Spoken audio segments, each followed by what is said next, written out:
Hi friends, welcome back to ಸುಹಾಯ್ guest logs. ಎಲ್ಲರೂ ಹೇಗಿದ್ದೀರಾ? ನಾನು ಚೆನ್ನಾಗಿದ್ದೀನಿ, ನೀವು ಕೂಡ ಚೆನ್ನಾಗಿದ್ದೀರಾ ಅನ್ಕೊಂಡಿದ್ದೀನಿ. ಇವತ್ತು ಮಧ್ಯಾಹ್ನದಿಂದ ಬ್ಲಾಗ್ನ ಶುರು ಮಾಡಿದ್ದೀನಿ. ಇವತ್ತು ಒಂದು ಒಳ್ಳೆ ರೆಸಿಪಿನ ಶೂಟ್ ಮಾಡಿಕೊಂಡು ನಿಮ್ಮ ಜೊತೆ ಶೇರ್ ಮಾಡ್ಕೊಳ್ಳೋಣ ಅಂತ. ಹಾಗೇನೆ ಸ್ವಲ್ಪ ಗ್ಯಾಸ್ ಮೇಲೆ ಬರೋ ತರ ಆಯ್ತು. ಹಾಗಾಗಿ ಚೆಕ್ ಮಾಡ್ಕೊಂಡೆ. ಏನಪ್ಪಾ ಅಂತಂದ್ರೆ, ನಾನು ಯಾಕೆ ಇವಾಗ ಮೇನ್ ಆಗಿ ಗ್ಯಾಸ್ ನ ಚೆಕ್ ಮಾಡ್ಕೊಳ್ತಿದ್ದೀನಿ ಅಂತ ಅಂದ್ರೆ, ನಮ್ಮ ಮನೆ ಹತ್ರ ಒಂದು ಇನ್ಸಿಡೆಂಟ್ ನಡೀತು ಗೊತ್ತಾ. ಹಾಗಾಗಿ ಸ್ವಲ್ಪ ಭಯ. ಏನು ಅಂತಂದ್ರೆ, ನಮ್ಮ ಮನೆ ಹತ್ರ ಚಿಕ್ಕ ಪುಟ್ಟ ಗುಡ್ಸ್ಲಾಕೊಂಡು ಒಂದ್ ಸೈಡ್ ಅಲ್ಲಿ ಇದ್ರು ಗೊತ್ತಾ. ಅಲ್ಲಿ ಸಿಲಿಂಡರ್ ಇದಕ್ಕಿದ್ದಾಗೇನೆ ಬ್ಲಾಸ್ಟ್ ಆಗ್ಬಿಟ್ಟು 8 ಸಿಲಿಂಡರ್ ಸಿಡ್ದೋಗಿ ಒಂದ್ 12 ಮನೆ ಸುಟ್ಟೋಯ್ತು. ಹಾಗಾಗಿ ಸ್ವಲ್ಪ ಭಯ. ಅದು ಅಲ್ದೇನೆ ಪಾಪ ಯಾರಿಗ ಏನೂನು ಕೂಡ ಪ್ರಾಣಾಪಾಯ ಆಗಿಲ್ಲ. ಯಾಕಂದ್ರೆ ಅಲ್ಲಿರೋ ಜನ ಎಲ್ಲ ಬಾಂಗ್ಲಾದೇಶದಲ್ಲಿ ಎಲೆಕ್ಷನ್ ನಡೀತಿದೆ ಅಂತ ಹೇಳ್ಬಿಟ್ಟು ಹೊರಟೋಗಿದ್ರು. ಹಾಗಾಗಿ ಯಾರಿಗೂ ಏನಾಗಿಲ್ಲ. ಇನ್ನ ಮುಂಚೆ ಏನ್ ಮಾಡ್ತಿದ್ವಿ ಅಂದ್ರೆ, ಎಲ್ಲೋ ಫೋನ್ ಅಲ್ಲಿ ನೋಡ್ತಿದ್ವಿ, ಅಷ್ಟು ಭಯ ಆಗ್ತಿರ್ಲಿಲ್ಲ. ಹಾಗೇನೆ ಸ್ಕ್ರೋಲ್ ಮಾಡ್ಬಿಡ್ತಿದ್ವಿ. ಈಗೇನಪ್ಪಾ ಅಂದ್ರೆ ಕಣ್ಣಾರ ನೋಡಿರೋದ್ರಿಂದ ಸ್ವಲ್ಪ ಜಾಸ್ತಿನೇ ಭಯ ಇದೆ. ಹಾಗಾಗಿ ನಾನು ಸ್ವಲ್ಪ ಅವಾಗ ಗ್ಯಾಸ್ ಎಲ್ಲಾನು ಚೆಕ್ ಮಾಡ್ಕೊಳ್ತೀನಿ. ನಿಮ್ ಮನೇಲೂ ಕೂಡ ನೀವು ಒಂದ್ಸಲ ಗ್ಯಾಸ್ನ ಅಡಿಗೆ ಎಲ್ಲ ಆದ್ಮೇಲೆ ಚೆಕ್ ಮಾಡ್ಕೊಂಡು ನೋಡ್ಕೊಂಡು ಅದಾದ್ಮೇಲೆ ಹೊರಡಿ ಆಯ್ತಾ. ಎಲ್ಲಾದ್ರೂ ಹೋಗ್ಬೇಕು ಅಂತ ಇದ್ರೆ, ಅಂದ್ರೆ ಆಫೀಸ್ಗೆ ಹೋಗೋರು ಇರ್ತೀರಾ, ಮಕ್ಳನ್ನ ಸ್ಕೂಲ್ಗೆ ಬಿಡೋರು ಹೋಗೋರು ಇರ್ತೀರಾ, ಅಥವಾ ಮನೇಲೆ ಮಕ್ಳು ಇರ್ತವೆ. ಹಾಗೆಲ್ಲ ಇದು ಗ್ಯಾಸ್ ಅನ್ನೋದು ಇತ್ತೀಚೆಗಂತೂ ತುಂಬಾನೇ ಭಯನ ತರಿಸ್ತಾ ಇದೆ. ಹಾಗಾಗಿ ನೋಡ್ಕೊಂಡು ಎಚ್ಚರಿಕೆಯಿಂದ ಗ್ಯಾಸ್ ಎಲ್ಲ ಆಫ್ ಮಾಡ್ಕೊಂಡು ಹೊರಡಿ ಆಯ್ತಾ. ಇದೊಂದು ಸಜೆಷನ್ ಕೊಡ್ಬೇಕು ಅಂತ ಅನ್ನಿಸ್ತು. ಯಾಕಂದ್ರೆ ನನಗೆ ಕಣ್ಣಾರ ನೋಡಿದ್ರಿಂದ 1-2 ದಿನ ನನ್ನ ಮನೇಲಿ ಅಡಿಗೆನೆ ಮಾಡಿರ್ಲಿಲ್ಲ. ಅಷ್ಟು ಭಯನ ತಂದ್ಬಿಟ್ಟಿತ್ತು ಈ ಒಂದು ಇನ್ಸಿಡೆಂಟ್. ಹಾಗಾಗಿ ಹೇಳ್ತಿದ್ದೀನಿ.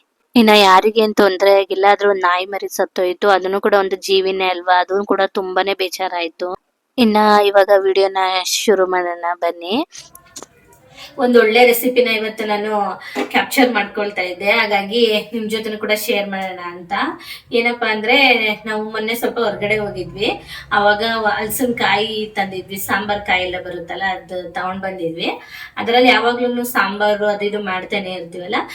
ಹಾಗಾಗಿ ಈಗ ಸ್ವಲ್ಪ ಡಿಫ್ರೆಂಟ್ ಆಗಿ ಬಿರಿಯಾನಿನ ಮಾಡೋಣ ಅನ್ಕೊಂಡು ಮಾಡ್ತಾ ಇದ್ದೀನಿ. ಇವತ್ತು ತೋರಿಸ್ತೀನಿ ಅದು ನಿಮ್ಗೆ. ಫಸ್ಟ್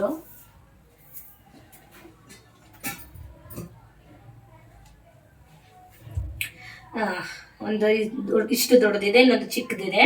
ಇದೆರಡನ್ನ ತಗೊಂಡ್ ಬಂದಿರೋಂಥದ್ದು. ಸ್ವಲ್ಪ ಬಿರಿಯಾನಿ ಮಾಡಿಬಿಟ್ಟು ಸ್ವಲ್ಪ ಕಬಾಬ್ ಮಾಡೋಣ ಅಂತೇಳಿ. ಚೆನ್ನಾಗಿರುತ್ತೆ ತುಂಬಾ. ಯಾರಾದ್ರೂ ವೆಜ್ ತಿನ್ನೋರಿಗೆ ತುಂಬಾನೇ ಇಷ್ಟ ಆಗುತ್ತೆ. ಒಂದೊಂದ್ಸಲ ನಾನ್ ವೆಜ್ ಒಂದೊಂದಿನ ವಾರದ ದಿನ ಎಲ್ಲ ಮಾಡೋಕ್ಕಾಗಲ್ಲ ನೋಡಿ. ಆ ಟೈಮಲ್ಲಿ ಇದನ್ನ ಮಾಡ್ಕೊಂಡು ತಿಂದ್ರೆ ಚೆನ್ನಾಗಿರುತ್ತೆ ಅಂತೇಳಿ. ಅಂಡ್ ಇದ್ರ ಜೊತೆಗೆ ಒಂದು ಟಿಪ್ಸ್ ಕೂಡ ಶೇರ್ ಮಾಡ್ತೀನಿ ನಿಮ್ ಜೊತೆ. ನಾನು ಪ್ರೀವಿಯಸ್ ಬ್ಲಾಗ್ ಅಲ್ಲೇ ಹೇಳಿದ್ದೀನಿ, ಇನ್ಮೇಲೆ ಡೈಲಿ ಒಂದೊಂದು ಬ್ಲಾಗ್ ಅಲ್ಲಿ ಒಂದೊಂದು ಟಿಪ್ಸ್ ಕೂಡ ನಾನು ಶೇರ್ ಮಾಡ್ಕೊಳ್ತೀನಿ ಅಂತ ಹೇಳಿ. ಇನ್ನಿವಾಗ ಅಡಿಗೆನ ಶುರು ಮಾಡೋಣ ಆಯ್ತಾ. ಫಸ್ಟ್ ಇದನ್ನೆಲ್ಲ ಕಟ್ ಮಾಡ್ಕೊಂಡು ರೆಡಿ ಮಾಡ್ಕೊಬೇಕು. ಕಟ್ ಮಾಡ್ಕೊಳಕ್ಕೆ ಇದು ಸ್ವಲ್ಪ ಕಷ್ಟ. ಇದು ಸಿಪ್ಪೆ ಇದು ತೆಗಿಲಿಕ್ಕೆ ಸ್ವಲ್ಪ ಕಷ್ಟ ಅನ್ಸುತ್ತೆ. ನೈಫ್ ಶಾರ್ಪ್ ಆಗಿದ್ರೆ ಬೇಗನೆ ಬರುತ್ತೆ ಆಯ್ತಾ. ಇವಾಗ ಇದನ್ನ ಕಟ್ ಮಾಡ್ಕೊಂಡು ರೆಡಿ ಮಾಡ್ಕೊಳ್ಳೋಣ ಫಸ್ಟ್. ಇನ್ನ ಮುಂಚೆ ನಾನೇನ್ ಅನ್ಕೊಂಡೆ ಅಂದ್ರೆ, ನಾನೇನೆ ಎಲ್ಲಾನು ಕಟ್ ಮಾಡಿ ನೀಟಾಗಿ ಪೀಸಸ್ನ ರೆಡಿ ಮಾಡಿ ಇಟ್ಕೊಳ್ಳೋಣ ಅಂತ ಅನ್ಕೊಂಡೆ. ಆದ್ರೆ ನನಗೇನಾಯ್ತು ಗೊತ್ತಾ, ಇದು ಚಾಕು ನಮ್ಮ ಮನೇಲಿ ಇರೋದು ಸ್ವಲ್ಪ ಇವತ್ತು ನೈಫ್ ಶಾರ್ಪ್ ಇರಲಿಲ್ಲ. ಹಾಗಾಗಿ ಇದನ್ನ ಕಟ್ ಮಾಡ್ಲಿಕ್ಕೆ ತುಂಬಾನೇ ಕೈ ನೋವು ಬಂದ್ಬಿಡ್ತು. ಇನ್ನು ಅದು ಅಲ್ದೇನೆ ನಂಗೆ ರೀಸೆಂಟ್ ಆಗಿ ಸ್ವಲ್ಪ ಕೈ ಕೂಡ ಏಟಾಗಿತ್ತು. ಹಾಗಾಗಿ ನನ್ಗೆ ಕೈಯಲ್ಲಿ ಅಷ್ಟೊಂದು ಶಕ್ತಿ ಇದೆ ಅಂತ ಅನ್ಸ್ತಾ ಇರ್ಲಿಲ್ಲ. ಅಂದ್ರೆ ಪ್ರೆಷರ್ ಕೊಟ್ಟು ಕಟ್ ಮಾಡ್ಲಿಕ್ಕೆಲ್ಲ ಆಗ್ತಿರ್ಲಿಲ್ಲ, ಯಾಕಂದ್ರೆ ಕೈ ಏಟಾಗಿತ್ತಲ್ಲ. ಹಾಗಾಗಿ ಪ್ರೀವಿಯಸ್ ವಿಡಿಯೋಗಳಲ್ಲೂ ನೋಡ್ತಾ ಇರ್ಬೋದು ನೀವು, ನನ್ನ ಕೈಗೆ ಸ್ವಲ್ಪ ಬ್ಯಾಂಡೇಜ್ನು ಕೂಡ ಹಾಕೊಂಡಿದ್ದೀನಿ, ಕೈ ನೋವು ಅಂತ ಹೇಳಿ. ಹಾಗಾಗಿ ಇನ್ನ ಇವಾಗ ಸ್ವಲ್ಪ ಎಲ್ಲ ಕ್ಯೂರ್ ಆಗಿತ್ತು. ಬಟ್ ಅಂದ್ರೆ ನಂಗೆ ಇದು ಹಲಸಿನಕಾಯಿ ಎಲ್ಲ ಕಟ್ ಮಾಡಷ್ಟು ಕೈಯಲ್ಲಿ ಶಕ್ತಿ ಇಲ್ವೇನೋ ಅಂತ ಅನ್ನಿಸ್ತಾ ಇತ್ತು. ಹಾಗಾಗಿ ಫಸ್ಟ್ ನಾನ್ ಕಟ್ ಮಾಡೋಣ ಅನ್ಕೊಂಡೆ. ಅದಾದ್ಮೇಲೆ ಚಿಕ್ಕದ್ ಮಾತ್ರ ನಾನು ಕಟ್ ಮಾಡ್ಕೊಂಡು, ಇವಾಗ ನಮ್ಮ ಯಜಮಾನ್ರು ಬಂದಿದ್ರು, ತೋರಿಸ್ತಾ ಇದೆ ನೋಡಿ ಇಷ್ಟು ಚೆನ್ನಾಗಿದೆ ಅಂತ ಹೇಳ್ಬಿಟ್ಟು ಅಂತ ಹೇಳಿ.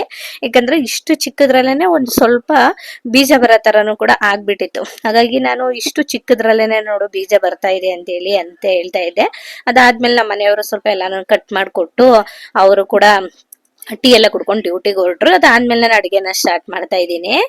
ಇವಾಗ ಈ ಹಲಸಿನಕಾಯಿಗೆ ಇನ್ನೊಂದು ಚಿಕ್ಕದಿತ್ತು ನೋಡಿ, ಅದನ್ನ ಮಾತ್ರ ನಾನು ಕಟ್ ಮಾಡ್ಕೊಂಡು ಇಟ್ಕೊಳ್ತಾ ಇದ್ದೀನಿ.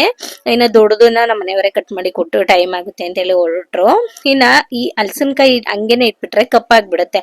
ನೀರಲ್ಲಿ ಇಟ್ರು ಸ್ವಲ್ಪ ಕಲರ್ ಜಾಸ್ತಿನೇ ಚೇಂಜ್ ಆಗಿ ಹೋಗುತ್ತೆ. ಹಾಗಾಗಿ ನಾವು ನೀರಿಗೆ ಈ ಪೀಸಸ್ ನ ಕಟ್ ಮಾಡಿ ಸೇರಿಸ್ತೀವಲ್ಲ, ಇನ್ನು ಅದಕ್ಕೂ ಮುಂಚೆ ಅರಿಶಿನ ಉಪ್ಪು ಹಾಕ್ಬಿಟ್ಟು ಇಟ್ರೆ ಅಷ್ಟೊಂದು ಕಪ್ಪಾಗಿ ಕಲರ್ ಚೇಂಜ್ ಆಗೋದಿಲ್ಲ ನೋಡಿ. ಒಂದು 80% ಪರವಾಗಿಲ್ಲ ಅಂತಾನೆ ಇರುತ್ತೆ. ಹಾಗಾಗಿ ಅರಿಶಿನ ಉಪ್ಪು ಹಾಕೊಂಡು ಈ ಟ್ರಿಕ್ ನ ಯೂಸ್ ಮಾಡಿದ್ರೆ ಹಲಸಿನಕಾಯಿ ಜಾಸ್ತಿ ಕಪ್ಪಾಗಲ್ಲ. ಇನ್ನು ಅದನ್ನ ಹಾಕ್ಬಿಟ್ಟು ನೀಟಾಗಿ ನಾನು ನೀರಲ್ಲಿ ಒಂದ್ಸಲ ತೊಳ್ಕೊಂಡು ಎತ್ತಿಟ್ಕೊಂಡಿದೀನಿ. ಇನ್ನ ಈ ಬಿರಿಯಾನಿ ಮಾಡ್ಕೊಳ್ಳಿಕ್ಕೆ ನಾವು ಮ್ಯಾಗಿನೇಟ್ ಮಾಡಿ ಎತ್ತಿಟ್ಕೊಬೇಕಾಗುತ್ತೆ. ಹಾಗಾಗಿ ಒಂದು ಬೌಲ್ ತಗೊಂಡಿದೀನಿ. ಆ ಬೌಲ್ಗೆ 1.5 ಸ್ಪೂನ್ ಆಗಷ್ಟು ಚಿಲ್ಲಿ ಪೌಡರ್, 1 ಸ್ಪೂನ್ ಆಗಷ್ಟು ಧನಿಯಾ ಪುಡಿ, 1 ಟೀ ಸ್ಪೂನ್ ಆಗಷ್ಟು ಅರಿಶಿನದ ಪುಡಿ, 1 ಟೀ ಸ್ಪೂನ್ ಆಗುವಷ್ಟು ಗರಂ ಮಸಾಲ, ಒಂದು ಅರ್ಧ ಸ್ಪೂನ್ ಆಗುವಷ್ಟು ಜೀರಿಗೆ ಪುಡಿ, ಒಂದು ರುಚಿಗೆ ಎಷ್ಟು ಬೇಕು ನೋಡಿ ಅಷ್ಟು ಉಪ್ಪು, ಹಾಗೆ ಶುಂಠಿ ಬೆಳ್ಳುಳ್ಳಿ ಪೇಸ್ಟ್ 1 ಸ್ಪೂನ್ ನ ಸೇರಿಸಿದೀನಿ. ಇದ್ರ ಜೊತೆಗೆ 2 ಸ್ಪೂನ್ ಆಗುವಷ್ಟು ಗಟ್ಟಿ ಮೊಸರನ್ನ ತಗೊಂಡಿದೀನಿ. ಇದಕ್ಕೆ ಗಟ್ಟಿ ಮೊಸರನ್ನೇ ತಗೊಬೇಕು, ಅವಾಗ ಚೆನ್ನಾಗಿರುತ್ತೆ. ನೀರಾಗೆಲ್ಲ ಇರುತ್ತೆ ನೋಡಿ, ಅದು ಚೆನ್ನಾಗಿರೋದಿಲ್ಲ. ಹಾಗಾಗಿ ಗಟ್ಟಿ ಮೊಸರನ್ನೇ ತಗೊಳ್ಳಿ. ಇನ್ನು ಇಷ್ಟನ್ನೆಲ್ಲ ಹಾಕ್ಬಿಟ್ಟು ಚೆನ್ನಾಗಿ ಮಿಕ್ಸ್ ಮಾಡ್ಕೊಂಡು ನಾವು ಅವಾಗ್ಲೇನೆ ಹಲಸಿನಕಾಯಿ ಎಲ್ಲ ನಾವು ಕಟ್ ಮಾಡಿ ಎತ್ತಿಟ್ಕೊಂಡಿದ್ವಿ ನೋಡಿ, ಅದನ್ನ ನೀರೆಲ್ಲ ತೆಗೆದ್ಬಿಟ್ಟು ಅದನ್ನ ಹಾಕ್ಬಿಟ್ಟು ನೀಟಾಗಿ ಮಿಕ್ಸ್ ಮಾಡ್ಕೊಳ್ತಾ ಇದ್ದೀನಿ. ಈ ಮಸಾಲೆ ಎಲ್ಲಾನು ಈ ಹಲಸಿನಕಾಯಿಗೆ ಇಡ್ಕೋಬೇಕು ನೋಡಿ, ಇಷ್ಟ ಆದ್ರೆ ಸಾಕಾಗುತ್ತೆ. ಇದನ್ನ ಒಂದು ಪ್ಲೇಟ್ ನ ಮುಚ್ಚಿಬಿಟ್ಟು ನಾವು ಇಲ್ಲ ಅಂದ್ರೂ ಒಂದು ½ ಆದ್ರೂ ಫ್ರಿಜ್ ಅಲ್ಲಿ ಎತ್ತಿಟ್ಕೊಬೇಕಾಗುತ್ತೆ. ಹಾಗಾಗಿ ಈಗ ಫ್ರಿಜ್ ಅಲ್ಲಿ ಎತ್ತಿಡ್ತಾ ಇದ್ದೀನಿ. ಇನ್ನ ಎತ್ತಿಟ್ಟಿದಾದ್ಮೇಲೆ ಈ ಕಡೆ ಈ ಬಿರಿಯಾನಿ ಸ್ವಲ್ಪ ಈರುಳ್ಳಿನ ಫ್ರೈ ಮಾಡ್ಕೊಬೇಕಾಗುತ್ತೆ. ಹಾಗಾಗಿ ನಾನು ಇವಾಗ ಒಂದ್ ಕಡಾಯಿಗೆ ಕಡಲೆಕಾಯಿ ಎಣ್ಣೆನ ಸೇರಿಸ್ತಾ ಇದ್ದೀನಿ. ಕಡಲೆಕಾಯಿ ಎಣ್ಣೆಯಿಂದ ಬಿರಿಯಾನಿ ಮಾಡೋದ್ರಿಂದ ಒಂದು ಒಳ್ಳೆ ರುಚಿ ಕೊಡುತ್ತೆ. ಹಾಗಾಗಿ ಅದನ್ನ ಎಣ್ಣೆನ ಕಾಯ್ಲಿಕ್ಕೆ ಇಟ್ಬಿಟ್ಟು ಈ ಕಡೆ ಒಂದು ದೊಡ್ಡ ಸೈಜ್ ಅಷ್ಟು 2 ಈರುಳ್ಳಿನ ನಾನು ಕಟ್ ಮಾಡ್ಬಿಟ್ಟು ಸೇರಿಸ್ತಾ ಇದ್ದೀನಿ. ಈ ಕಡಲೆಕಾಯಿ ಎಣ್ಣೆ ಎಲ್ಲ ಸ್ವಲ್ಪ ಚೆನ್ನಾಗಿ ಬಿಸಿ ಆಗ್ಬೇಕು, ಅವಾಗ ಹಸಿ ಸ್ಮೆಲ್ ವಾಸನೆ ಎಲ್ಲ ಬರೋದಿಲ್ಲ. ಚೆನ್ನಾಗಿ ಬಿಸಿ ಆದ್ಮೇಲೆ ಈಗ ಕಟ್ ಮಾಡಿ ಈರುಳ್ಳಿನ ಸೇರಿಸ್ಕೊಂಡು ಮಾಮೂಲಿಯಾಗಿ ಫ್ರೈ ಮಾಡ್ಕೊಳ್ತಾ ಇದ್ದೀನಿ. ಇಷ್ಟ ಆದ್ರೆ ಸಾಕು. ಮಾಮೂಲಿಯಾಗಿ ನಾವು ಬಿರಿಯಾನಿಗೆಲ್ಲ ಹೇಗ್ ಫ್ರೈ ಮಾಡ್ತೀವಿ ನೋಡಿ ಅಷ್ಟು ಫ್ರೈ ಮಾಡ್ಕೊಂಡು ಎತ್ತಿಟ್ಕೊಂಡ್ರೆ ಸಾಕಾಗತ್ತೆ. ಇನ್ನು ಇದು ಕೂಡ ಎತ್ತಿಟ್ಕೊಂಡಾಯ್ತು.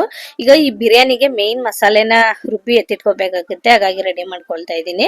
ಒಂದು ಮಿಕ್ಸರ್ ಜಾರ್ಗೆ ಚಕ್ಕೆ, ಮೆಣಸು, ಒಂದು ಸ್ಟಾರ್ ಹೂವು, ಒಂದು ಅರ್ಧ ಇಂಚಷ್ಟು ಜಾಪತ್ರೆ, ಮತ್ತೆ ಒಂದು ಅರ್ಧ ಸ್ಪೂನ್ ಆಗೋಷ್ಟು ಕಲ್ಲು ಹೂವು, ಒಂದು 4ರಿಂದ 5 ಲವಂಗ, ಇಷ್ಟನ್ನೆಲ್ಲ ಹಾಕ್ಬಿಟ್ಟು ಇದ್ರ ಜೊತೆನೆ ಒಂದು 3 ಏಲಕ್ಕಿನ ಹಾಕಿದ್ದೇನೆ, ಮತ್ತೆ 7ರಿಂದ 8 ಗೋಡಂಬಿ, ಇಷ್ಟನ್ನೆಲ್ಲ ಹಾಕ್ಬಿಟ್ಟು ಲಾಸ್ಟ್ ಅಲ್ಲಿ ನಾನು ಗಸಗಸೆನ ಸೇರಿಸ್ಕೊಂಡು ಹಾಗೇನೆ ಡ್ರೈ ಪೌಡರ್ ಮಾಡ್ಕೊಬೇಕು. ಇದಕ್ಕೆ ಯಾವುದೇ ರೀತಿ ನೀರೆಲ್ಲ ಸೇರ್ಸೋ ತರ ಮಾಡಬಾರ್ದು. ಇದೇನೆ ಮೇನ್ ಮಸಾಲ. ಎಷ್ಟು ಪರಿಮಳ ಬರ್ತಾ ಇರುತ್ತೆ ಗೊತ್ತಾ ಇದು. ಈ ಪೌಡರ್ ಎಷ್ಟು ಒಂದು ಒಳ್ಳೆ ಘಮ ಬರ್ತಾ ಇದೆ ಗೊತ್ತಾ. ಈ ಪೌಡರ್ ಏನಪ್ಪಾ ಅಂತಂದ್ರೆ ನಾವು ಬೇರೆ ಪೌಡರ್ ಎಲ್ಲಾನು ಮಾಡಿ ಸ್ಟೋರೇಜ್ ಮಾಡ್ಕೊಳ್ತೇವೆ. ನಾವು ಸ್ಟೋರ್ ಮಾಡಿ ಇಟ್ಕೊಬಾರ್ದು, ಯಾಕಂದ್ರೆ ಸ್ಟೋರ್ ಮಾಡಿ ಇಟ್ಕೊಂಡ್ಬಿಟ್ರೆ ಇದು ಕೆಟ್ಟೋಗ್ಬಿಡುತ್ತೆ. ಇದನ್ನ ಏನಿದ್ರು ಇವಾಗ ಬಿರಿಯಾನಿ ಮಾಡ್ತಿದೀವಿ ಅಂತ ಅಂದ್ರೆ ಆ ಟೈಮಲ್ಲಿ ಮಾತ್ರ ಇದನ್ನ ರೆಡಿ ಮಾಡಿ ಇಮಿಡಿಯೇಟ್ ಆಗಿ ಕುಕ್ ಮಾಡ್ಕೋಬೇಕು. ಇಲ್ಲಾಂದ್ರೆ ಅದು ಇಟ್ಬಿಟ್ರೆ ಏನಾಗುತ್ತೆ, ಅದು ಒಳ್ಳೆ ಘಮ ಬರ್ತಿರತ್ತೆ ನೋಡಿ, ಆ ಸ್ಮೆಲ್ ಎಲ್ಲ ಹೋಗ್ಬಿಡುತ್ತೆ. ಹಾಗಾಗಿ ಯಾವಾಗ ನೀವು ಈ ಜಾಕ್ ಫ್ರೂಟ್ ಬಿರಿಯಾನಿ ಮಾಡ್ಕೊಳ್ತೀರಾ ಆ ಟೈಮಲ್ಲಿ ರೆಡಿ ಮಾಡ್ಕೊಂಡು ಮಾಡ್ಕೊಳ್ಳಿ, ಆಯ್ತಾ. ಇವಾಗ ಈರುಳ್ಳಿನೂ ಕೂಡ ಫ್ರೈ ಮಾಡಿದ್ದಾಯ್ತು, ಈ ಮಸಾಲೆನೂ ಕೂಡ ತೆಗ್ದಿದ್ದಾಯ್ತು. ಇವಾಗ ಬಿರಿಯಾನಿಗೆ ಅಕ್ಕಿನ ನೆನೆಸಿಟ್ಬಿಡೋಣ. ಅಕ್ಕಿನ ನೆನೆಸ್ಬಿಟ್ಟು ಅದಾದ್ಮೇಲೆ ಇದು ಮಾಡೋದಂತ ನೋಡೋಣ, ಓಕೆನಾ. ಇನ್ನ ಈ ಬಿರಿಯಾನಿ ಮಾಡ್ಲಿಕ್ಕೆ ನೀವು ಯಾವ ಅಕ್ಕಿನಾದ್ರೂ ತಗೋಬಹುದು. ಜೀರಾ ರೈಸ್ ಹಾಕಿ ಮಾಡ್ಕೊಂಡ್ರು ಒಂದು ಒಳ್ಳೆ ರುಚಿ ಬರುತ್ತೆ. ಇವತ್ತು ನಾನು ನಾರ್ಮಲ್ ಆಗಿ ಸೋನಾ ಮಸೂರಿ ರೈಸ್ ಇತ್ತು, ಅದನ್ನು ಹಾಕ್ಬಿಟ್ಟು ನೀರ್ ಹಾಕಿ ನೆನ್ಲಿಕ್ಕೆ ಇಡ್ತಾ ಇದ್ದೀನಿ.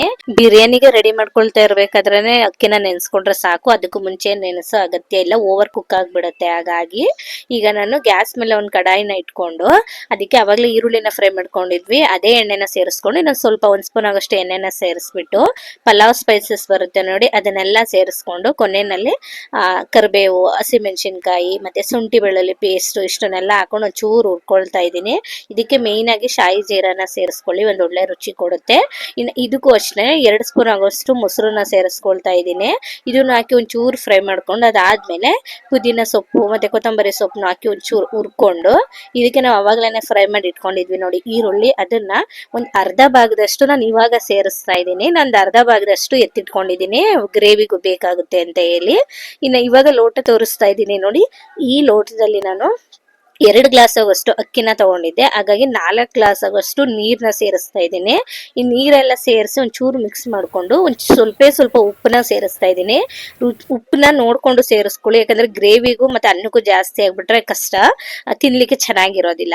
ಹಾಗಾಗಿ ರೈಸ್ಗೆ ಸ್ವಲ್ಪ ಮೈಲ್ಡ್ ಆಗಿದ್ರೇನೆ ಚಂದ, ನೋಡ್ಕೊಂಡು ರುಚಿನ ಸೇರಿಸ್ಕೊಳ್ಳಿ. ಇನ್ನು ಅದನ್ನೆಲ್ಲ ನೀರೆಲ್ಲ ಹಾಕಿ ಕುದಿಸಿದ ಆದ್ಮೇಲೆ ತೊಳೆದಿಟ್ಕೊಂಡಿರೋ ಅಕ್ಕಿನ ಸೇರಿಸ್ಬಿಟ್ಟು ಅದಕ್ಕೆ ಅವಾಗ್ಲೇನೆ ರುಬ್ಬಿ ಎತ್ತಿಟ್ಕೊಂಡಿದ್ವಿ ನೋಡಿ ಮಸಾಲ, ಅಂದ್ರೆ ಗೋಡಂಬಿ, ಏಲಕ್ಕಿ ಎಲ್ಲ ಹಾಕಿ ಅದನ್ನ ಒಂದೇ ಒಂದು ಸ್ಪೂನ್ ಆಗೋಷ್ಟು ಸೇರಿಸ್ಕೊಂಡು ಇವಾಗ ದಮ್ ಕಟ್ಕೊಳ್ತಾ ಇದ್ದೀನಿ. ಈ ಪೌಡರ್ನ ನಾವು ಕೊನೆನಲ್ಲೇನೆ ಸೇರಿಸ್ಕೋಬೇಕು, ಮೊದಲೇನೆ ಸೇರಿಸ್ಕೊಂಡ್ರೆ ಬಿರಿಯಾನಿ ಚೆನ್ನಾಗ್ ಆಗೋದಿಲ್ಲ. ಹಾಗಾಗಿ ಇನ್ನೇನ್ 90% ಆಗ್ತಾ ಇದೆ, ಇನ್ನೇನ್ ದಮ್ ಕಟ್ಬಿಡ್ತೀವಿ ಅನ್ನೋ ಟೈಮಲ್ಲಿ ಈ ಪೌಡರ್ನ ಸೇರಿಸ್ಕೊಂಡು ನೀಟಾಗಿ ಒಂದ್ಸಲ ಮಿಕ್ಸ್ ಮಾಡ್ಕೊಂಡು ದಮ್ ಕಟ್ಬಿಟ್ರೆ ಆಯ್ತು. ಈ ತರ ಬಿರಿಯಾನಿ ಎಲ್ಲ ಈ ತರ ದಮ್ ಕಟ್ ಮಾಡ್ಕೊಂಡ್ರೆ ಒಂದ್ ಒಳ್ಳೆ ರುಚಿ ಕೊಡುತ್ತೆ. ಇನ್ನದ್ ಆಗ್ತಾ ಇರ್ಲಿ, ಈ ಕಡೆ ನಾನು ಈರುಳ್ಳಿ ಫ್ರೈ ಮಾಡಿದ್ನಲ್ಲ ಅದೇ ಕಡೆಗೆ ಇನ್ನೊಂದ್ ಸ್ಪೂನ್ ಆಗೋಷ್ಟು ಎಣ್ಣೆನ ಸೇರಿಸ್ಕೊಂಡು ಒಂದು ಕಪ್ ಆಗೋಷ್ಟು ಈರುಳ್ಳಿನ ಸೇರಿಸಿದೀನಿ. ಅಂದ್ರೆ ದೊಡ್ಡ ಸೈಜ್ ಅಲ್ಲಿ ಒಂದೇ ಒಂದು ಈರುಳ್ಳಿನ ಕಟ್ ಮಾಡಿ ಸೇರಿಸಿದೀನಿ. ಇದಕ್ಕೆ ಕರಿಬೇವಿನ ಸೊಪ್ಪು ಹಾಕಿ ಎಲ್ಲಾನು ಹುರ್ಕೊಂಡು ಒಂದ್ 4 ಟೊಮೊಟೊನ ನಾನು ಈ ತರ ಪ್ಯೂರಿ ಮಾಡ್ಕೊಂಡು ಸೇರಿಸ್ಕೊಂಡಿದೀನಿ. ನೀವು ಬೇಕಂದ್ರೆ ಚಿಕ್ಕ ಚಿಕ್ಕದಾಗಿ ಕಟ್ ಮಾಡಿ ಕೂಡ ಸೇರಿಸ್ಕೊಬಹುದು. ಈ ತರ ಪ್ಯೂರಿ ಮಾಡಿ ಸೇರಿಸ್ಕೊಂಡು ಚೆನ್ನಾಗಿ ಹಸಿ ಸ್ಮೆಲ್ ಎಲ್ಲ ಹೋಗಿ ಕಲರ್ ಚೇಂಜ್ ಆಗ್ಬೇಕು ಅಲ್ಲಿವರೆಗೂ ಫ್ರೈ ಮಾಡ್ಕೊಂಡು, ಅದಾದ್ಮೇಲೆ ನಾವು ಅವಾಗ್ಲೇನೆ ಮ್ಯಾಗಿನೇಟ್ ಮಾಡಿ ಎತ್ತಿಟ್ಕೊಂಡಿದ್ವಿ ನೋಡಿ, ಅದನ್ನ ಹಲಸಿನಕಾಯಿನ ಅದನ್ನ ಸೇರಿಸ್ಕೊಂಡು ಚೆನ್ನಾಗಿ ಹುರ್ಕೋಬೇಕು.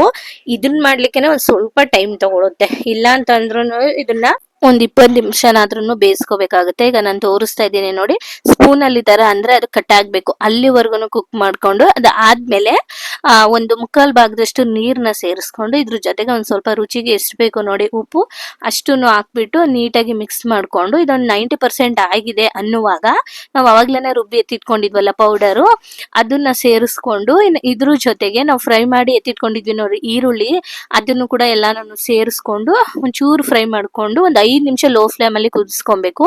ಅದ್ ಆಗ್ತಾ ಇರ್ಲಿ ಅಷ್ಟೊತ್ತಿಗೆ ಈ ಕಡೆ ರೈತ ಮಾಡ್ಕೊಳ್ಳೋಣ ಅಂತ ಹೇಳಿ ಒಂದು ಬೌಲ್ಗೆ ನಾನು ಒಂದ್ 4 ಸ್ಪೂನ್ ಅಷ್ಟು ಮೊಸರನ್ನ ಸೇರಿಸ್ಕೊಂಡಿದೀನಿ. ಇದಕ್ಕೆ ಜೀರಾ ಪೌಡರು, ಉಪ್ಪು, ಅಚ್ಕಾರದ ಪುಡಿ, ಇದ್ರ ಜೊತೆಗೆ ಬೀಟ್ರೂಟ್ ನ ತುರಿದ್ಬಿಟ್ಟು ಸೇರಿಸ್ಕೊಂಡಿದೀನಿ, ಚೆನ್ನಾಗಿರುತ್ತೆ ಅಂತ ಹೇಳಿ. ಇನ್ನು ಇದಕ್ಕೆ ಸ್ವಲ್ಪ ಕರಿಬೇವನ್ನು ಕೂಡ ಕಟ್ ಮಾಡಿ ಸೇರಿಸ್ಕೊಳ್ತಾ ಇದ್ದೀನಿ. ಈ ರೈತ ಅಂತೂ ಈ ಬಿರಿಯಾನಿಗೆ ಎಷ್ಟು ಚೆನ್ನಾಗಿ ಹೊಂದ್ಕೊಳ್ಳುತ್ತೆ ಗೊತ್ತಾ, ಒಂದ್ಸಲ ಟ್ರೈ ಮಾಡಿ ನೋಡಿ. ಇಷ್ಟನ್ನೆಲ್ಲ ಹಾಕ್ಬಿಟ್ಟು ಇದನ್ನ ಮಿಕ್ಸ್ ಮಾಡಿ ನಾನು ಫ್ರಿಜ್ ಅಲ್ಲಿ ಎತ್ತಿಟ್ಕೊಂಡ್ಬಿಡ್ತೀನಿ. ಮೊಸರಲ್ವಾ ಈ ಸೆಕೆಗೆ ಬೇಗನೆ ಒಡೆದೋಗ್ಬಿಡುತ್ತೆ ಅಂತ ಹೇಳಿ.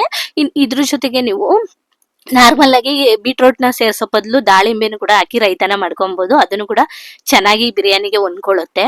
ಇನ್ನೀಗ ಕಡೆ ರೈತನು ಕೂಡ ರೆಡಿ ಆಯ್ತು, ಈ ಕಡೆ ನೋಡಿ ಬಿರಿಯಾನಿನೂ ಕೂಡ ರೆಡಿ ಆಗಿದೆ. ಎಷ್ಟು ಉದ್ರುದ್ರಾಗಿ ಬಂದಿದೆ ಅಂತ ಹೇಳ್ಬಿಟ್ಟು ನೀವು ಯಾವ ರೈಸ್ ಅಲ್ಲಾದ್ರೂ ಮಾಡ್ಕೊಳ್ಳಿ, ತುಂಬಾನೇ ರುಚಿಯಾಗಿರುತ್ತೆ ಬಿರಿಯಾನಿ. ಇವಾಗ ನಿಧಾನಕ್ಕೆ ಮಿಕ್ಸ್ ಮಾಡ್ಕೊಂಡು ಇವಾಗ ತೋರಿಸ್ತಾ ಇದ್ದೀನಿ ನೋಡಿ, ಅನ್ನನೂ ಕೂಡ ಎಷ್ಟು ಚೆನ್ನಾಗಿದೆ ಅಂತ ಹೇಳಿ. ಇನ್ನು ಈ ಕಡೆನೂ ಕೂಡ ಗ್ರೇವಿನೂ ಕೂಡ ರೆಡಿ ಆಯ್ತು. ಫ್ರೆಂಡ್ಸ್ ಇವಾಗ ಅಡಿಗೆ ಎಲ್ಲ ಮಾಡ್ಕೊಂಡಿದ್ದಾಯ್ತು, ಚೆನ್ನಾಗಿ ಬಂದಿದೆ. ಒಂದ್ಸಲ ಬಿರಿಯಾನಿನ ಟ್ರೈ ಮಾಡಿ ನೋಡಿ. ಇವಾಗ ರೇಷನ್ ಕೂಡ ತಗೊಂಡ್ ಬಂದ್ವಿ, ಹೊರಗಡೆ ಜಿಡಿ ಮಳೆ ಬರ್ತಾ ಇದೆ, ಹಾಗಾಗಿ ಅಲ್ಲೇನ್ ವಿಡಿಯೋ ಮಾಡ್ಕೊಳ್ಲಿಕ್ಕೆ ಹೋಗ್ಲಿಲ್ಲ. ಈಗ ಹಾಗೇನೆ ಏನೇನ್ ತಂದಿದ್ದೀನಿ ಅಂತ ತೋರಿಸ್ತೀನಿ ಆಯ್ತಾ.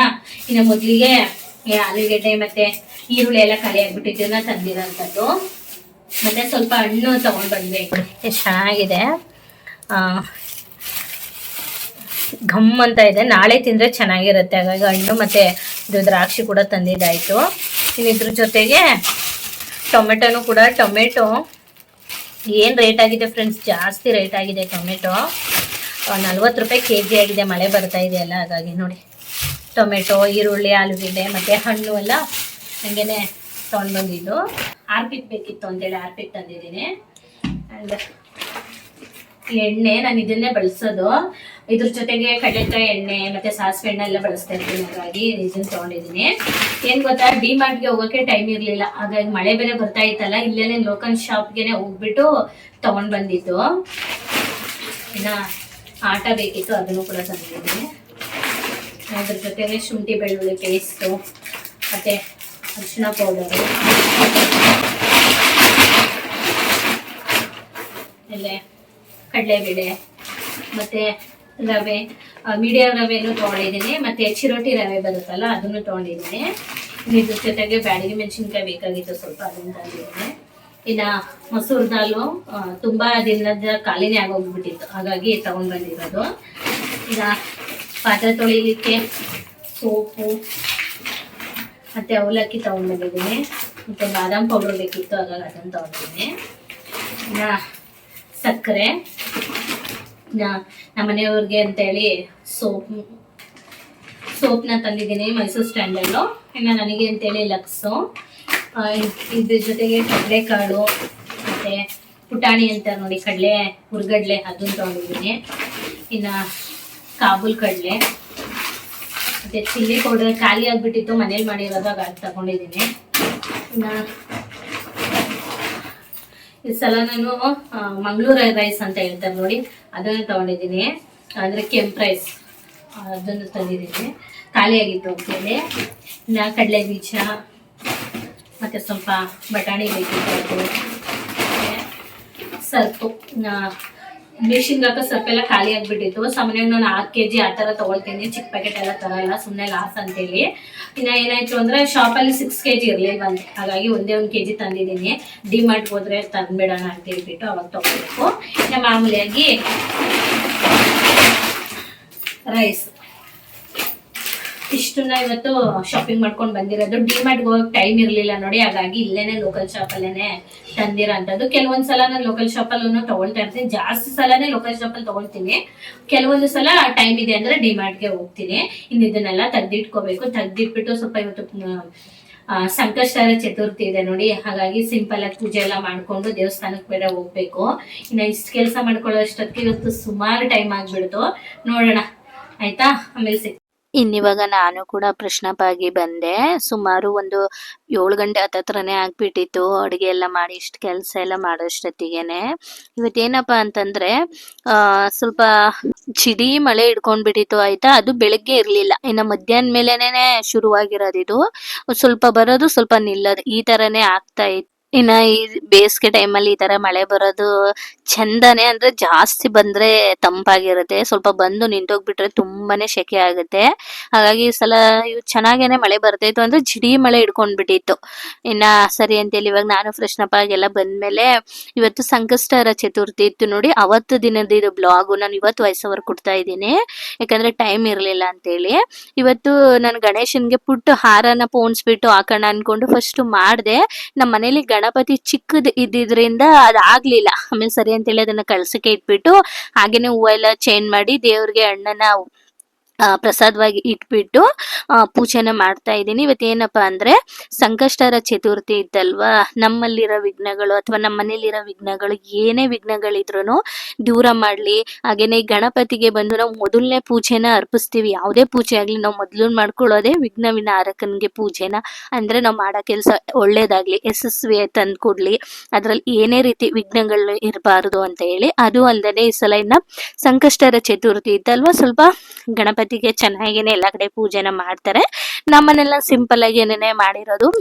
ನಮ್ಮ ಜೀವನದಲ್ಲಿ ಏನೇ ಅಡಚಣೆಗಳಿದ್ರು ಅದು ದೂರ ಆಗ್ಲಿ, ಎಲ್ಲಾ ಕಷ್ಟಗಳನ್ನ ನಿಭಾಯಿಸೋ ಶಕ್ತಿ ಕೊಡು ದೇವ್ರೆ ಅಂತ ಕೇಳ್ಕೊಂಡು, ಏನೇ ವಿಘ್ನಗಳಲ್ಲಿ ನಮ್ಮಲ್ಲಿ ಇರ್ಲಿ ನಮ್ಮ ಮನೆಯಲ್ಲಿ ಇರ್ಲಿ ಅದನ್ನೆಲ್ಲ ದೂರ ಮಾಡಪ್ಪ ಅಂತ ಕೇಳ್ಕೊಂಡು ಇವತ್ತು ಪೂಜೆನ ಮಾಡ್ಕೊಂಡು ಮನೆಗೆಲ್ಲ ಸ್ವಲ್ಪ ಧೂಪನ ಹಾಕ್ದೆ. ಅದಾದ್ಮೇಲೆ ಈ ಕಡೆ ನಾನು ಶಾಪಿಂಗ್ ಎಲ್ಲ ಮಾಡ್ಕೊಂಡು ಬಂದಿದ್ದೆ ನೋಡಿ, ಗ್ರಾಸರಿ ಅದನ್ನೆಲ್ಲ ತೆಗ್ದಿಟ್ಬಿಡೋಣ ಅಂತ ಹೇಳಿ ತೆಗ್ದಿಟ್ಕೊಳ್ತಾ ಇದ್ದೀನಿ. ಇವತ್ತು ಮಳೆ ಬೇರೆ ಬರ್ತಿತ್ತಲ್ಲ, ಹಾಗಾಗಿ ನಾನು ದೇವಸ್ಥಾನಕ್ಕೆ ಹೋಗಕ್ಕೆ ಆಗ್ಲಿಲ್ಲ.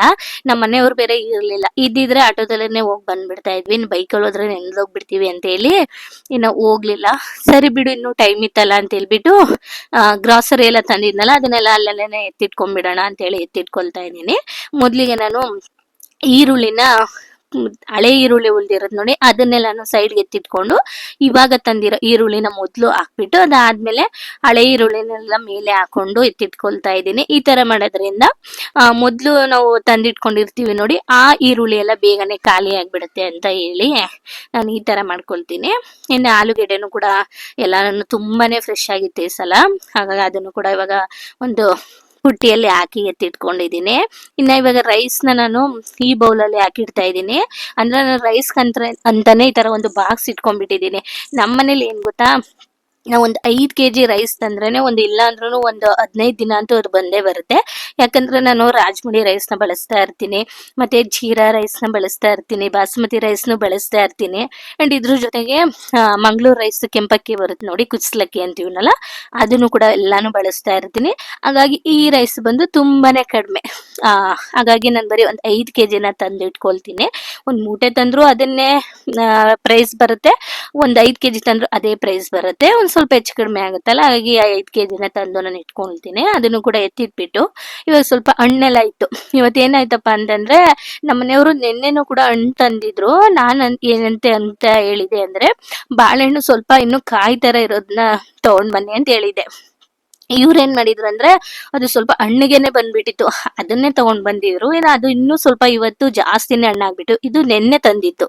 ಹಾಗಾಗಿ ಎಲ್ಲಾನು ಜಾಸ್ತಿನೇ ಹಣ್ಣಾಗ್ಬಿಟ್ಟಿತ್ತಲ್ವಾ, ಇನ್ನು ಹಂಗೇನೆ ಕೆಳಗಡೆ ಇಟ್ಬಿಟ್ರೆ ಅದು ಹಾಳಾಗ್ ಹೋಗ್ಬಿಡುತ್ತೆ ಅಂತ ಹೇಳಿ ಫಸ್ಟ್ ನಾನು ಇವತ್ತು ಆಪಲ್ಲು ಮ್ಯಾಂಗೋ ಎಲ್ಲಾನು ಇಟ್ಬಿಟ್ಟು ಅದಾದ್ಮೇಲೆ ಬಾಳೆಹಣ್ಣು ಇಟ್ಕೊಳ್ಳೋಣ ಅಂತ ಹೇಳಿ ಇಟ್ಕೊಳ್ತಾ ಇದ್ದೀನಿ. ಯಾಕಂದ್ರೆ ಬಾಳೆಹಣ್ಣು ಬೇಗನೆ ಹಣ್ಣಾಗ್ಬಿಡುತ್ತೆ ಅಂಡ್ ಬೇಗನೆ ಕೊಳ್ತೋಗ್ಬಿಡುತ್ತೆ ಹಣ್ಣಾಗಿರತ್ತಂದ್ರೆ. ಹಾಗಾಗಿ ನಾನು ಸ್ವಲ್ಪ ಕಾಯಾಗಿರೋ ತಗೊಂಡ್ ಬನ್ನಿ ಅಂದ್ರೆ ಅವರು ಜಾಸ್ತಿ ಹಣ್ಣಗ್ ಬಂದಿರೋದನ್ನೇ ತಂದ್ಬಿಟ್ಟಿದ್ರು. ಇನ್ನೇನ್ ಮಾಡಕ್ಕಾಗಲ್ಲ ಅಂತ ಹೇಳ್ಬಿಟ್ಟು ಮೇಲೆನೆ ಇಟ್ಕೊಂಡಿದೀನಿ, ಬೇಗನೆ ಖಾಲಿ ಆಗ್ಬೇಕು. ಇಲ್ಲ ಅಂತಂದ್ರೆ ಅದು ಕೆಳಗಡೆ ಇಟ್ಬಿಟ್ರೆ ಏನಾಗುತ್ತೆ ಅಂದ್ರೆ ಹಣ್ಣು ಕೂಡ ಹಾಳಾಗುತ್ತೆ ಅಂಡ್ ನೋಡೋದೇ ಇಲ್ಲ, ಆ ಕಡೆ ಮರೆತ್ಕೊಂಡ್ಬಿಡ್ತೀನಿ. ಹಾಗಾಗಿ ಮೇಲ್ಗಡೆ ಎತ್ತಿ ಇಟ್ಕೊಂಡು ಇದನ್ನು ಕೂಡ ಸೆಟ್ ಮಾಡಿ, ಇದಕ್ಕೆ ಇವಾಗ ಚಿಕ್ಕ ಚಿಕ್ಕದು ನೊಣ ಎಲ್ಲ ಬರುತ್ತೆ ನೋಡಿ, ಅದ್ ಬಂದ್ ಕೂರುತ್ತೆ ಅಂತ ಹೇಳ್ಬಿಟ್ಟು ನಾನು ಈ ತರ ಒಂದು ಚಿಕ್ಕದು ಟವಲ್ ಇಟ್ಕೊಂಡಿದೀನಿ. ಅದನ್ನ ಮೇಲ್ಗಡೆ ಹಾಕ್ಬಿಟ್ಟು ಎತ್ತಿ ಇಟ್ಕೊಂಡ್ಬಿಡ್ತೀನಿ. ನೀಟಾಗಿರುತ್ತೆ, ಫ್ರೆಶ್ ಆಗಿರುತ್ತೆ ಅಂತ ಹೇಳಿ. ನಾನು ಹಣ್ಣೆಲ್ಲ ಫ್ರಿಜ್ಗೆ ಇಡ್ಲಿಕ್ಕೆ ಹೋಗಲ್ಲ. ಫ್ರಿಜ್ಗೆ ಇಟ್ರೆ ಏನಪ್ಪಾ ಅಂತಂದ್ರೆ ಇಟ್ಕೊಂಡ್ ತಿಂದ್ರೆ ಅಷ್ಟೊಂದು ಚೆನ್ನಾಗಿರೋದಿಲ್ಲ.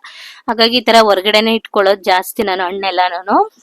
ಇನ್ನು ಅದನ್ನು ಕೂಡ ಎತ್ತಿಟ್ಕೊಂಡಿದ್ದೆ. ಆದ್ಮೇಲೆ ಈ ಕಡೆ ರೈಸ್ ಕೂಡ ಅಷ್ಟೇನೆ ಒಂದು ಕಂಟೈನರ್ಗೆ ಹಾಕಿ ಇಡ್ತಾ ಇದ್ದೀನಿ. ನಾನು ಯಾವಾಗ್ಲೂ 1 kg ಬಾಯ್ಲ್ಡ್ ರೈಸ್ ನ ತರೋದು. ಯಾಕಂದ್ರೆ ನನ್ಗೆ ಇಷ್ಟ ಅದು.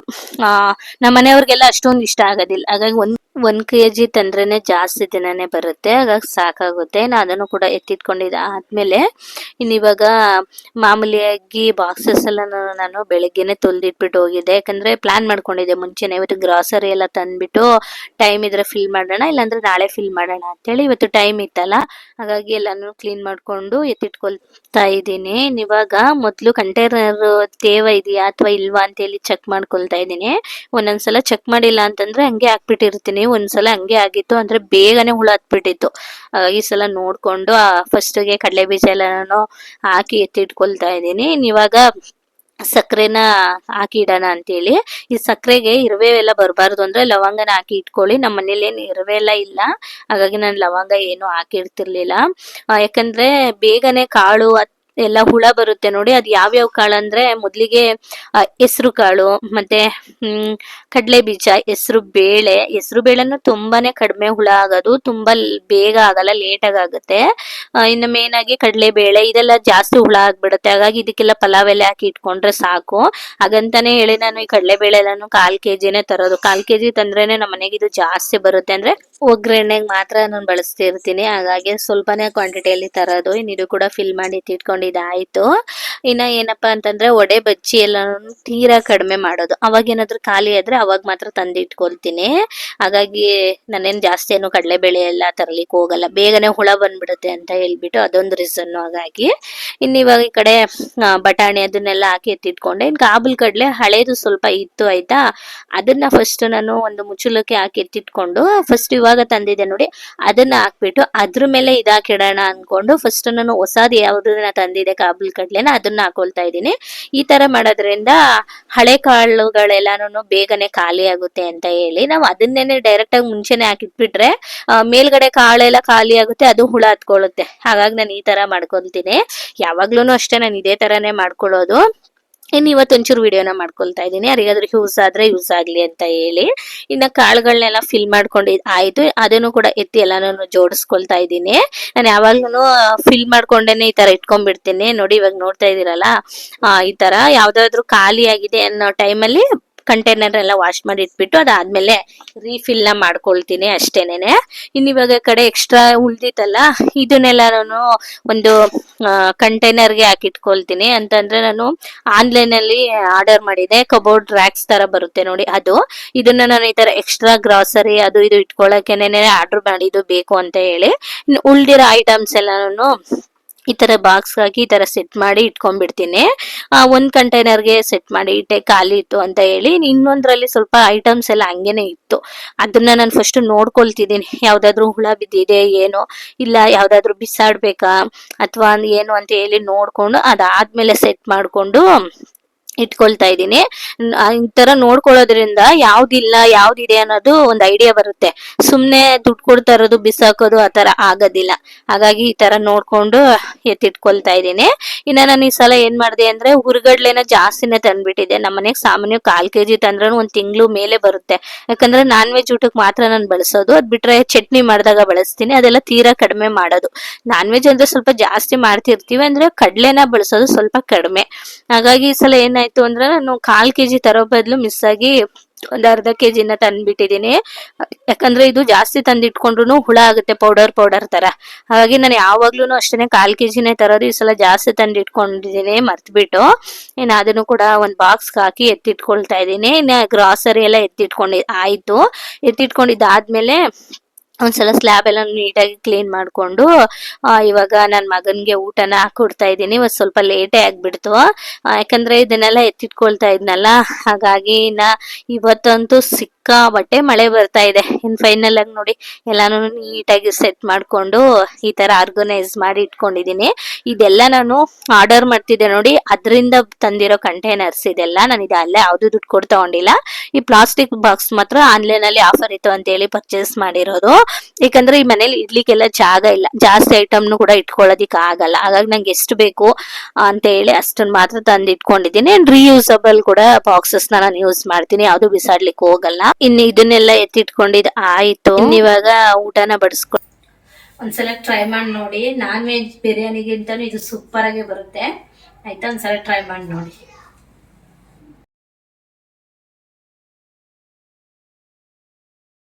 ಇನ್ನ ಇವತ್ತಿನ ಡಿನ್ನರ್ ರೆಸಿಪಿ ಹೀಗಿತ್ತು. ಹಾಗೇನೆ ಒಂದ್ ಚೂರು ವಿಡಿಯೋನ ಕ್ಯಾಪ್ಚರ್ ಮಾಡ್ಕೊಂಡಿದ್ದೀನಿ. ಅಡಿಗೆ ಎಲ್ಲ ಆದ್ಮೇಲೆ ನಂಗೆ ಈ ತರ ಒಂದು ಫೈನಲ್ ಆಗಿ ವಿಡಿಯೋ ಮಾಡ್ಕೊಳ್ಳಿಕ್ಕೆ ತುಂಬಾನೇ ಇಷ್ಟ. ಇನ್ನು ಇದಾದ್ಮೇಲೆ ಇವಾಗ ನಾನು ಇವತ್ತು ಒಂದು ಟಿಪ್ಸ್ ನ ಶೇರ್ ಮಾಡ್ತೀನಿ ಅಂತ ಹೇಳಿದ್ನಲ್ಲ, ಅದನ್ನ ಇವಾಗ ನಾನು ಶೇರ್ ಮಾಡ್ತಾ ಇದ್ದೀನಿ. ಈ ಟಿಪ್ಸ್ ಕೂಡ ತುಂಬಾನೇ ಯೂಸ್ ಆಗುತ್ತೆ. ಸಿಂಪಲ್ ಒಂದು ಟಿಪ್ಸ್ ಇದು. ಏನಪ್ಪಾ ಅಂದ್ರೆ, ನಾವು ಈ ತರ ಮಿಕ್ಸಿ ಜಾರ್ನೆಲ್ಲ ನಾನು ತುಂಬಾನೇ ಬೆಳೆಸ್ತಾ ಇರ್ತೀವಿ. ಇದನ್ನ ನಾವು ಶಾರ್ಪ್ ಎಲ್ಲ ಮಾಡ್ಕೊಳ್ಳಿಕ್ಕೆ ಹೋಗಲ್ಲ ಮನೇಲಿ. ಯಾಕಂದ್ರೆ ಕೆಟ್ಟೋಗ್ಬಿಡುತ್ತೆ ಅಥವಾ ನೀಟಾಗಿ ನೈಸ್ ಆಗಿ ರುಬ್ತಾ ಇಲ್ಲ ಅಂತ ಅಂದಾಗ ಏನ್ ಮಾಡ್ತೀವಿ ಅಂದ್ರೆ, ಹೊರಗಡೆ ಯಾರಾದ್ರೂ ಮಾರ್ಲಿಕ್ಕೆ ಬಂದಾಗ ಅಥವಾ ಶಾಪ್ ಅಲ್ಲಿ ಹೋಗ್ಬಿಟ್ಟು ರೆಡಿ ಮಾಡಿಸ್ಕೊಂಡ್ ಬಂದ್ಬಿಡ್ತೀವಿ. ಆದ್ರೆ ಅದಕ್ಕೆ ಶಾಪಿಗೆಲ್ಲ ಹೋಗೋ ಅಗತ್ಯ ಇಲ್ಲ. ಏನಪ್ಪಾ ಅಂದ್ರೆ, ಈ ಮಿಕ್ಸರ್ ಜಾರ್ ಅಲ್ಲಿ ಇರೋ ಬ್ಲೇಡ್ ಎಲ್ಲಾನು ಸಮದೋಗಿರುತ್ತೆ. ಖಾರ ಎಲ್ಲ ರುಬ್ಕೊಂಡಾಗ ನೈಸ್ ಆಗಿ ಬರ್ತಾ ಇರಲ್ಲ. ಹಾಗಾಗಿ ಈ ಟ್ರಿಕ್ ನ ಯೂಸ್ ಮಾಡ್ಕೊಂಡ್ ಮಾಡಿದ್ರೆ ನೈಸ್ ಆಗಿ ನೀಟಾಗಿ ರುಬ್ಬೋದು. ಏನಪ್ಪಾ ಅಂದ್ರೆ, ಈ ತರ ಮಿಕ್ಸರ್ ಜಾರ್ ಬ್ಲೇಡ್ ಇರುತ್ತಲ್ಲ, ಅಲ್ಲಿ ಒಂದ್ 2 ಡ್ರಾಪ್ಸ್ ಆಗೋಷ್ಟು ಕೊಬ್ಬರಿ ಎಣ್ಣೆನ ಹಾಕ್ಬಿಟ್ಟು ಒಂದ್ ಅರ್ಧ ಗಂಟೆ ಹಾಗೇನೆ ಬಿಟ್ಕೊಂಡ್ಬಿಡ್ಬೇಕು. ನಾನು ತೋರಿಸ್ತಾ ಇದ್ದೀನಿ ನೋಡಿ ವಿಡಿಯೋದಲ್ಲಿ. ಈ ತರ ಮಾಡ್ಕೊಂಡ್ರೆ ಸಾಕು. ಆ ಎಡ್ಜಸ್ ಗೆಲ್ಲ ನೀಟಾಗಿ ಆಯಿಲ್ ನ ಹಾಕ್ಬಿಟ್ಟು ಒಂದ್ 2 ಡ್ರಾಪ್ಸ್ ಹಾಕೊಂಡ್ರೆ ಸಾಕಾಗುತ್ತೆ. ನೀಟಾಗಿ ಅಪ್ಲೈ ಮಾಡಿ ಒಂದ್ 15 ನಿಮಿಷ ಬಿಟ್ಬಿಟ್ಟು ಅದಾದ್ಮೇಲೆ ನಾವು ಇದಕ್ಕೆ ಉಪ್ಪನ್ನ ಹಾಕೋಬೇಕಾಗುತ್ತೆ. ನನಗೆ ಒಂದು 15 ನಿಮಿಷ ಬಿಟ್ಟು ಅದಾದ್ಮೇಲೆ ತೋರಿಸ್ತಾ ಇದೀನಿ ನೋಡಿ. ಈ ತರ ಆಗಿರುತ್ತೆ. ಇದಕ್ಕೆ ಇವಾಗ ನಾನು 1/4 ಸ್ಪೂನ್ ಆಗುವಷ್ಟು ಉಪ್ಪನ್ನ ಸೇರಿಸ್ಕೊಳ್ತಾ ಇದ್ದೀನಿ. ನೀವು ಪುಡಿ ಉಪ್ಪಾದ್ರೂ ತಗೋಬಹುದು ಅಥವಾ ಕಲ್ಲುಪ್ಪಾದ್ರೂ ತಗೋಬಹುದು. ನಾನು ಇವತ್ತು ಪುಡಿ ಉಪ್ಪನ್ನೇ ಹಾಕಿದ್ದೀನಿ. 1/4 ಸ್ಪೂನ್ ಹಾಕಿದ್ರೆ ಸಾಕಾಗುತ್ತೆ. ಇಷ್ಟನ್ನೆಲ್ಲ ಹಾಕ್ಬಿಟ್ಟು ಅದರ ಮೇಲೆ ಲಿಡ್ ನ ಕ್ಲೋಸ್ ಮಾಡ್ಕೊಂಡು ಪಲ್ಸ್ ಮೋಡಲ್ಲಿ 3 ಸಲ ಗ್ರೈಂಡ್ ಮಾಡ್ಕೊಂಡ್ರೆ ಸಾಕು. ಈ ತರ ಮಾಡೋದ್ರಿಂದ ಬ್ಲೇಡ್ ನಿಜವಾಗ್ಲೂ ಎಷ್ಟು ಶಾರ್ಪ್ ಆಗುತ್ತೆ ಗೊತ್ತಾ. ಈ ಟ್ರಿಕ್ ನ ಒಂದ್ಸಲ ಟ್ರೈ ಮಾಡಿ ನೋಡಿ, ಅದಾದ್ಮೇಲೆ ಕಮೆಂಟ್ ಅಲ್ಲಿ ತಿಳಿಸಿ. ಇದನ್ನೆಲ್ಲ ಆದ್ಮೇಲೆ ನಾನು ಇವಾಗ ನಿಮ್ಗೆ ತೋರಿಸ್ತಾ ಇದ್ದೀನಿ ನೋಡಿ.